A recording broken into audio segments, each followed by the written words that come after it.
What's up, YouTube? It's your girl, Crystal, and I am back with another review. Today, I'm going to be reviewing The Woman King, starring our favorite movie star, Viola Davis. It is written by Gina Prince Bythewood, who is from Love and Basketball, cult classic, of course. So you know this film is giving all things female. It also stars a couple of other new faces that I wasn't aware of. I know they've been around, but I just haven't seen their work. So co-starring is going to be Tuso Mbedu, Lashana Lynch, Sheila Atem, I believe, Adrienne Warren, who I adore from Broadway, and John Boyega. So all those women play key components to Viola's character, Nanesca, the general of this all-female Amazon warrior in Dahomey Kingdom in Africa. So I want to start with what I loved about the film, some of the themes that they tackled, and then at the end, I'll discuss box office and some of the controversies. So I want to just start out with the women. It is very hard to, I think, be in a scene with a force that is Viola Davis. She's on every actor's dream cast that you would want to act alongside her. But these women met the moment for me that I've never seen other actors do. I've seen other people meet the moment with her, but they met it with such purity and honesty. Tuso especially. There are a couple scenes, I'm not going to spoil anything just in case you haven't seen the film, but I'm going to just talk about in general. There are a couple scenes between Viola and Tuso that are just, they make you cry, they make you laugh. But she meets the moment. And I remember Anjanette Ellis talking about this meeting the moment with a couple of her co-stars in the past, that she felt like sometimes she hasn't met the moment or that she did. In this movie, nobody lacked. I feel like in a lot of movies where they're big ensemble cast, somebody's going to be lacking. You might tune out a little bit, but this is the first movie I've seen in a while where Gina picked, and I know she handpicked these women, and I see why, because all of their work preceding this movie has been outstanding. But they just met the moment with her. Any scene that Nawi, who was played by Tuso, and Nanesca, who is Viola Davis's character, when they met each other from the first time they met in this pool scene, I felt chemistry, and that's very hard, I think, to have, especially when it's I believe this is Nawi, well, Tuso's first big feature. So for her to just come in and just be where, be where Viola is and just meet it. She had to have a little bit of attitude, little feistiness. Her tongue was very slick in this movie, but she was just giving it, and it wasn't fake, it wasn't pushed, it wasn't forced. It was just authentic. So bravo to you, Tuso, and I can't wait to see what you do next. The next character I want to talk about, I believe, is a lot of people's favorite, which is Izuki. And if you see the film, you know why I have to accentuate the Izuki, because that's how she says it. But Uzuki is the lieutenant to Nanesca, I feel like. I think she's 1A, opposed to Sheila's character, Amenza. She trains the fighters, she trains the new people, and she's like a big sister. So her scenes, particularly with Nawi, are so good. And I want to talk about those a little bit later when I talk about themes of sisterhood. But Izuki is my favorite character in the film because she was funny. The way to my heart is always through comedy, especially when we're talking about hard themes like, the brutality of fighting and other themes of slave trade and things like that, things that make your stomach unsettled. But she approaches her character with very good humor. It wasn't forced. It was just seemed like it was authentic. The lines just came right out of her mouth. And I remember watching an interview with Gina where she said, well, not watching, but I think I read it, where she said, because of Lashana's character on set, she wrote more for her. And I'm so glad she did, because I think she gave a levity to this story that can be a little uncomfortable at times. When we're talking about slave trade, we're talking about themes of adoption and just fighting, brutality of just fighting, for 2 hours on screen. So she brought a good levity of comedic relief. Just that big sister vibe that I think all of us need to lean into more. Next, I want to talk about Sheila. Her character Amenza is like the spiritual fighter. She is badass. Please believe. She will take you down with that spear. But she's also Naneska's kind of a confidant.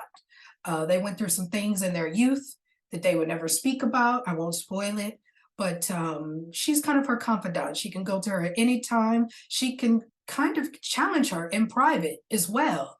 She would never do it in public, as she says in the film, but she can challenge Naneska, and I think they have that level of respect for each other and love for each other because of what they went through in their youth. So bravo to you, Sheila. The first time I saw Sheila was in Bruised with Halle Berry, and she was another great character in that. She was Halle Berry's trainer, and also she was a little spiritual in that as well. Next, I want to talk about Adrienne Warren. So she plays O'Day. O'Day, as Adrienne describes her, as a silent assassin. She doesn't have many lines, but she is fierce on screen. And Adrienne has this thing in her face or her eyes that is when she first gets brought into the kingdom. It's a little heartbreaking. You can just tell she has no other family, no other way out. So she has to join this army. Like another character in the film says, like, I have nowhere else to go. But Adrienne says this one line that I low-key want to get tatted on my body. Now we ask the character, like, you are Mahi. And Mahi is another tribe that they were fighting with in the beginning. And when they freed the prisoners, the Mahi women were welcomed into Dahomey. And now we ask Adrienne's character, O'Day, like, why are you here? She's like, here I will be the hunter, not prey. I was like, ooh, I felt that thing. Yes, Adrienne, that's what I'm talking about. We the hunter. We ain't prey no more, honey. No, no, no. So I love that line. I think it's one of the most quotable. There's a few other ones, but I'm like, man, I want that on a t-shirt or on my body somehow. But Adrienne did very good work in this film. I love to see Broadway theater kids cross over to film and TV. They cross over so well, I think, because they're just trained to do this thing. So bravo to you, Adrienne. And then lastly is John Boyega. He plays the king. And the king is a little bit, I feel like he's conflicted. He is complicit in the slave trade, of course, because that's how they survive. But Naneska, I feel like she has the respect of him. She's earned it, as she says in the film. So she's trying to get him to shy away from the slave trade a little bit. But he is against it. But he changes throughout, of course. But I thought that was I thought it was a good character to have in the film, even though it's female driven. We still have a king that is a supporter of women. They are protecting him and his kingdom. But he's also complicated because he is complicit in this slave trade, even though his own mother was sold by his brother. I think Amanda Seales said it best on her Instagram, all skin folk and kinfolk. And that's what I learned about this film. Some people knew the story of Dahomey tribe. I knew nothing of this. I'll be honest, I didn't do any research. I like to go into, when I see a new film or a TV show or even a play, I don't like to read up on the premise. I might read the premise a little bit, but I don't do historical research or anything like that. I like to be open. I like to go in with open mind, open heart, and then see what happens, and then do my research after and then I make my own assumptions about the film. So that's what I did with this. So with this whole Dahomey tribe and the slave trade and how they're complicit in this, I knew nothing of that. I didn't know much about the female army. I knew there were male, of course, warriors, but I never knew there was an all-female tribe of Amazons that were just, as was previously described historically, savages. But I think what Gina did in this film was she showed that side of the women, because they were ruthless in these battle scenes, honey. And she wasted no time. Bravo to you, Gina. You wasted no time with the action. Sometimes in action films, that's why I'm not a big component of action. Sometimes you have to lead up to it, whether it comes in Act 2 or late in Act 1. But it was like after the opening monologue she got to it. She got to it. They immediately were fighting in minute 2 of the film, and I loved it. She wasted no time, but that was showing like they savages, but they're also women. They have friendships. They have sisterhood. They have um, also struggles with men and the fact that they can't be married and things like that. Um, so which leads me to some of my favorite scenes of the film. So I'll go through like my top 3. So my first one here, of course, fight sequences. I mean, that's what we're here for, right? We're here to watch some women kick some ass. Just gonna be honest. That's why I really want to see it. I didn't know anything about the sisterhood. I didn't know anything about the historical nature. I just wanted to see dark-skinned Black women kick some ass. I can't lie to you. It is what it is. And they did that. Gina, bravo to you. What I loved most is that she did not use body doubles. Bravo to the actors and actresses that stepped into these people's roles fully, full out. No body doubles.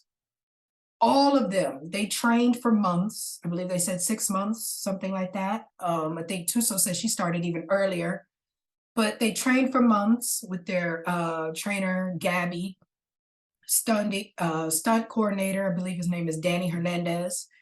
And when you see the behind the scenes, they are not cutting to doubles. And Gina even said in an interview, like, it takes you out emotionally if you use doubles. And I never thought of it like that, but it's true. You can tell when films use doubles because you see the back of their head, or you see just their feet, or you see something weird. And it's like, I know that's not the actor, but she was saying that she wanted everybody fully invested emotionally and physically. Because when you are in these fight scenes, and it is you, it's not a double cutting, like, all right, yo, so we got to cut his throat, so we need you to come on in and cut the throat. No, if an actor is fully engaged and they have to slit a throat, it's going to have a different effect on their face. Their body is going to tense up. It's going to be you're going to be just there fully, and the audience, I think, is there in the moment with them too, because they're like, oh yeah, she really did slit that man's throat. I saw it. I saw Viola slice the throat. It was not Viola standing. That was Viola. Bravo to you, sis. As she says, she's 56 years old. She did that thing. She got bulked up. She was strong. She was powerful. But at some time, she was gentle. She was a mother in a way. So bravo to Gina for just taking on that challenge and saying, I don't want doubles. It's kind of the equivalent of Christine Swanson and the Clark sisters. I don't want lip singing. I don't want to do dubs. I want full out live singing. It takes the storytelling to another level, because as in with this film, gospel music, if we're dubbing, I don't feel it the same. I can tell that's not you. I can tell by your lip singing. That's not you. So do you really feel when you're singing this song? Just like in this film, if you cut to a double, is there really Nanesca anymore? You know what I'm saying? She's not Nanesca. It's a different thing.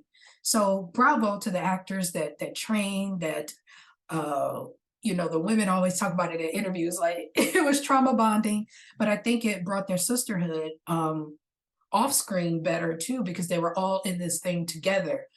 So bravo to you ladies. You guys killed it. I was in the theater like screaming, yelling, just wanting all the men to die at the hands of the women. Sorry guys, but hey, it is what it is. So of course the fight sequence is undefeated. Number 2, I will say I enjoyed the training montages. Those are my favorite. There's a video, I believe, on New York Times that Gina talks about the behind the scenes of that. And one of them in particular was between O'Day and Navi. They were wrestling. And in the theater, I remember seeing O'Day, which is Adrian Warren, push Tuso in the back. And in the theater, I was like, I don't think that was scripted. Like, I don't know why I had that feeling, but I was like, I'm looking at Adrian's face. I don't think that was scripted. Like, I think she mad. And then I went to do some research and it was not in the script. Gina said in the moment, you know, Tuso's character flips Ode. You know, Nawi flips Ode. But Nawi poses after, and she stays in that pose for about a second or two. And I think that may have pissed off Adrian, because it's the equivalent of if you get dunked on in a game, right? And someone stands over you, right? Your body falls back. And you hear NBA players talk about this all the time. Don't stand over me. You know, Draymond Green is notorious for that. Do not stand over me, because he's going to hit you where you stand. I would love to know from Adrian, like, what was her thinking process? Was she just so in the moment that she even remembered doing that to Tuso? Because that was pivotal, because you can tell they were really in it. And I think that just attributes the brilliance of Gina of having real actors do their own stunts, because if that's doubles, they're not going to push each other because they know what's going to happen. But a real actor in that moment, and you flip me and then you pose and then you get up and kind of like, yeah, I just dropped my sister in front of 300 extras. Yeah, I might push you too. So she pushed her and then they back into character. I love that. And I love the story behind that, because that's what happens when you have real acting, real thespians, full out in the moment, sweating in the elements, and you just flip me in front of my homies. All right, I'm gonna push you. Let's go. Round two. So that was one of my favorites. Another one of the sequences, and this is why I love Izuki's character so much, is they're doing the machetes and they're cutting and, you know, acting like they're swinging them and things like that. And her lines are we training to cook? You are cutting a body, not a yam. Swing with purpose. I love it. I love Lashana Lynch's interpretation of Izuki, because it's so cute, but she's right. Like, y'all swinging like, you know, all pun intended, like punks right now. Like, you have to swing with purpose. Like, we about to be in here cutting 300-pound men. I need you. This is not a yam. This is a whole body. So that's one of my favorites. And then, of course, the tender moments. And that just leads me to the theme of sisterhood. Izuki's character pours into Nawi most of the film, I think more than even Viola character, Nanesca, because she's a general. She pours into her, but it's more stern, of course.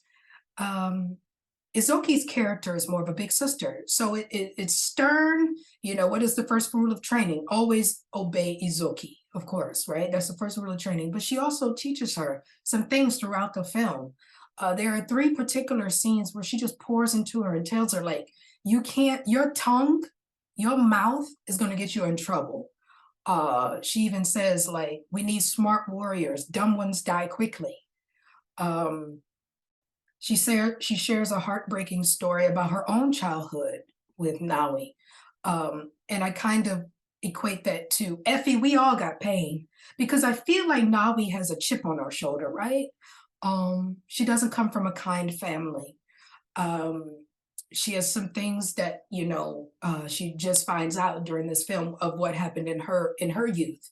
But Izuki also has pain. But it's how you use it, how you channel it. Izuki chooses to laugh. She uses comedy.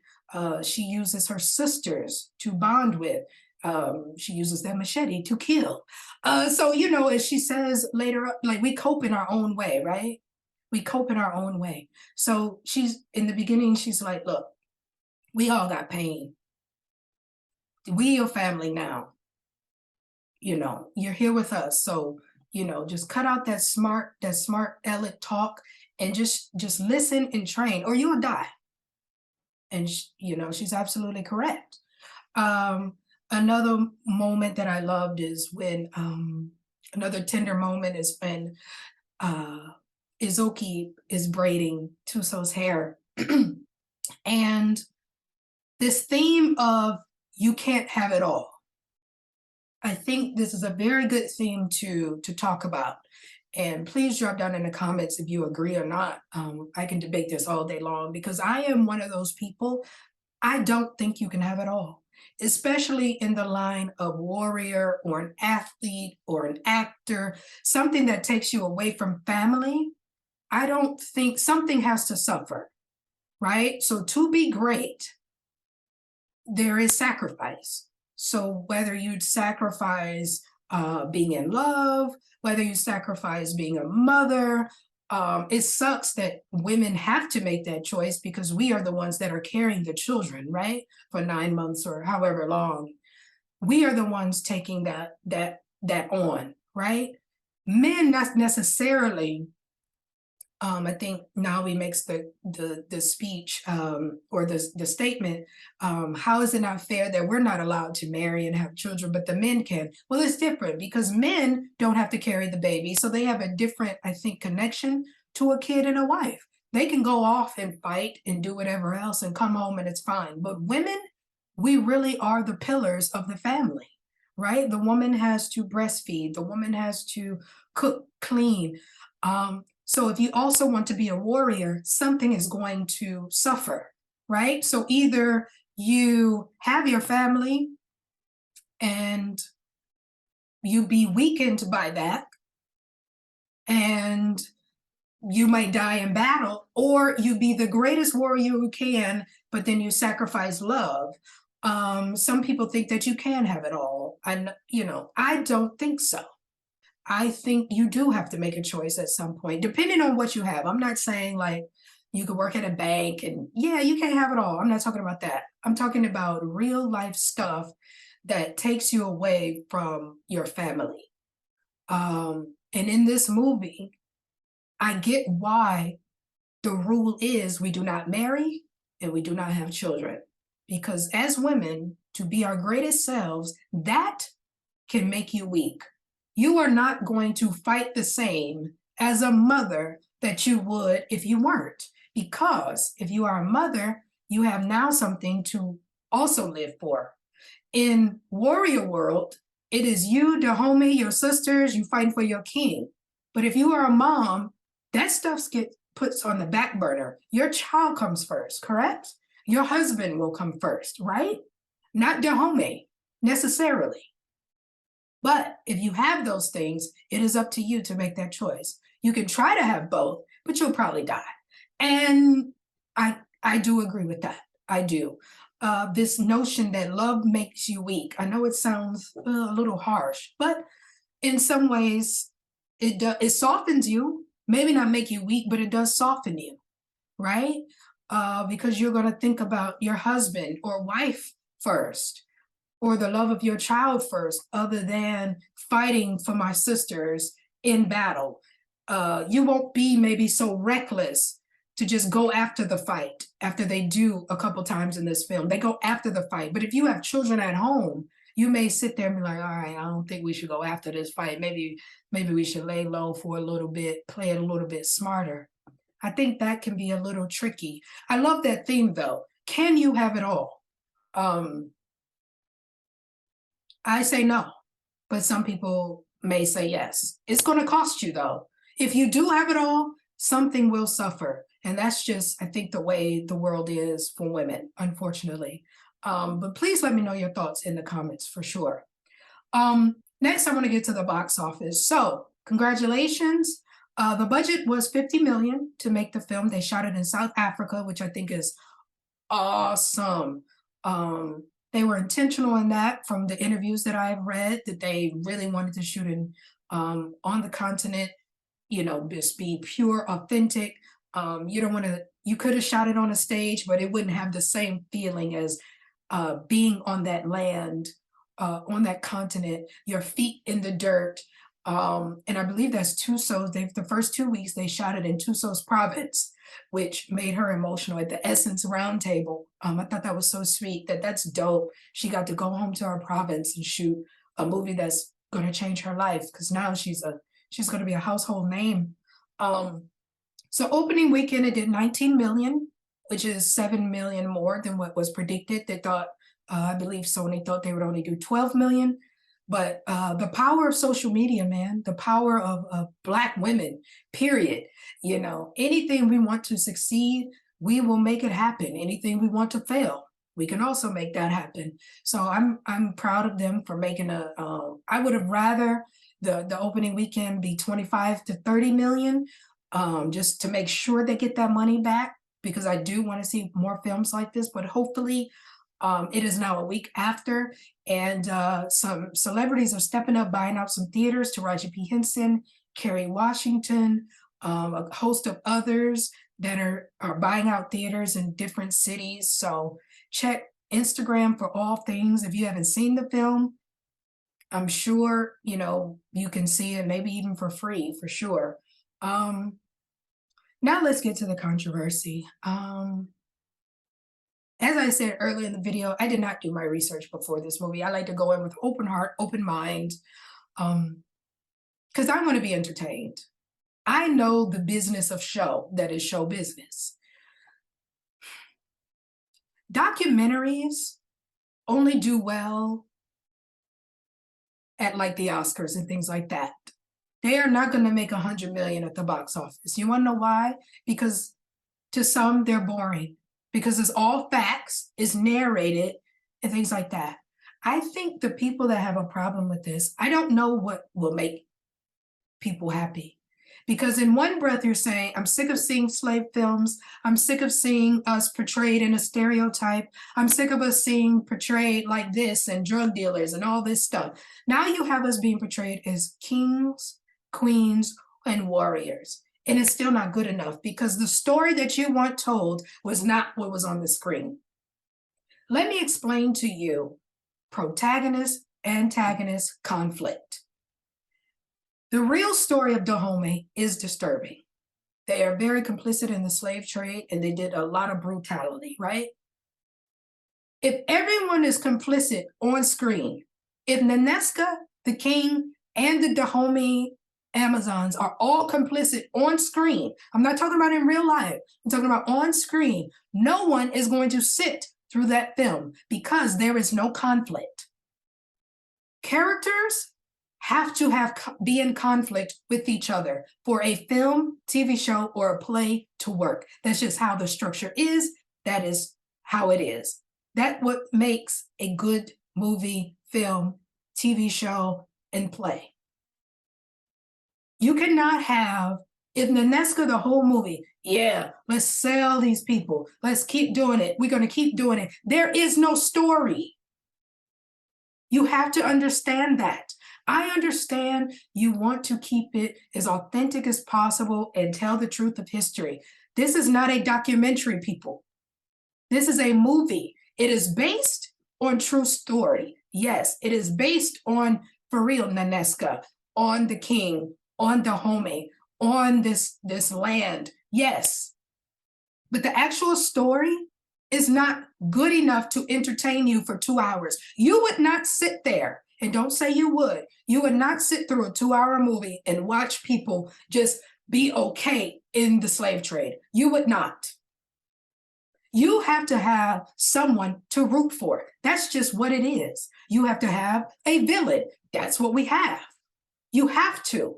And without, this had no white savior. I could see if it was even that. It had no white savior. The white people were the villains, of course.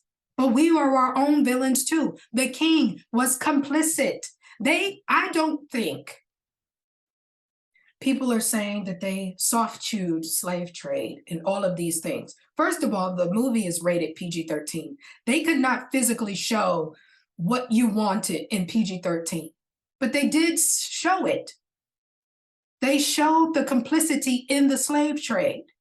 The opening monologue, and I believe Sheila is voicing it. I'm not sure, but it sounds like her voice.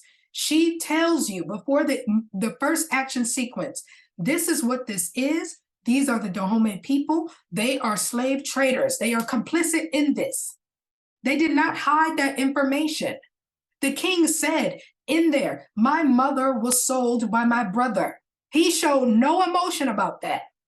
He was complicit, because this is how their land thrives and continues to prosper. but you have to have someone that is opposed to that view for a good story. Nanesca was that. Now, in real life, was she that? Maybe not. But for the sake of edutainment, not documentary, edutainment, we have to make someone you want to root for. Nanesca is that. Nanesca and Nawi are the protagonists of the film. Nanesca has to present the other side of the slave trade by saying, I think we can do palm oil. I think we can do some other things. We have some gold. We have some other things to trade rather than our own people. He was still against that until the end. Then he changes. That is what a good story. You have to have a beginning, middle, and end. You have to have a protagonist and an antagonist and conflict. You have your intro, your climax, and your resolution. We got all of that in this film. I'm not sure what else you guys wanted. It sounded like you wanted a documentary. And there are those out there on YouTube. I believe in, is it 2019, something like that. I think Lupita Nyong'o did, it's like 40 something minutes of something like this about the Dahomes. That is on YouTube. You can feel free to go there and watch that. I'm sure there will be many more done. But this is pure edutainment. They use the real names and things like that, but you still have to tell an entertaining story to get people to come and watch it. Because I guarantee you, if they told it the way it is, you would not watch. I know I wouldn't. I don't want to sit up there and see my people complicit in a 2-hour slave trade. You have to think logically, people. You have to.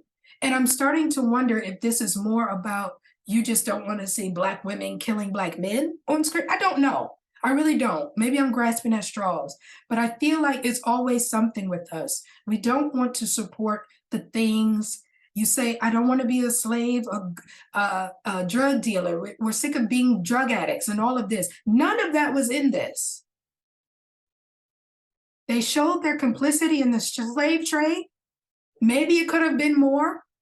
I honor that opinion. It could have been more, or it didn't have to be wrapped up in a bow at the end. But they told the best entertaining story that they could in 2 hours. I don't know what else to tell you. I enjoyed the film. Bravo to all involved. I hope all of those that are so critical of the film actually watched it, because I know some of you, I'm not even going to see it. You cannot have an opinion to me about anything without actually going to see it. You can't say, man, they didn't tell the truth. They were complicit and blah, blah, blah. They soft-chewed slave trade and you did not go see it. There were men literally in shackles in the palace. They showed that. I don't know what else to tell you. There is a huge difference between documentary and just a film. This was a film that took artistic liberties. I don't think it was totally out of bounds. They told the truth as much as they could. If you want more, there are documentaries out there. Bravo to all involved, to Viola, Tuso, Lashana, Sheila, Adrian, John, and all of the rest of the cast. Gina, you directed the hell out of this, sis. I really hope you get your flowers. I know you've been doing really great work with Old Guard and things like that. Get your flowers, sis. I really hope this film gets some type of recognition in award season, whether it's Golden Globes, whether it's Oscar noms, whatever you need, best SAG cast, it's something like that. Ensemble, best ensemble. It definitely is the best ensemble. Nobody is out acting, outworking, outfighting anyone in this cast. Bravo for letting Black women on screen be seen as warriors and not victims. Thank you so much again, Gina, Viola, Juvie Productions. Bravo to all of you. Go see this film. I highly recommend it. 10 out of 10. Drop down in the comments and let me know how you feel. Bye, y'all.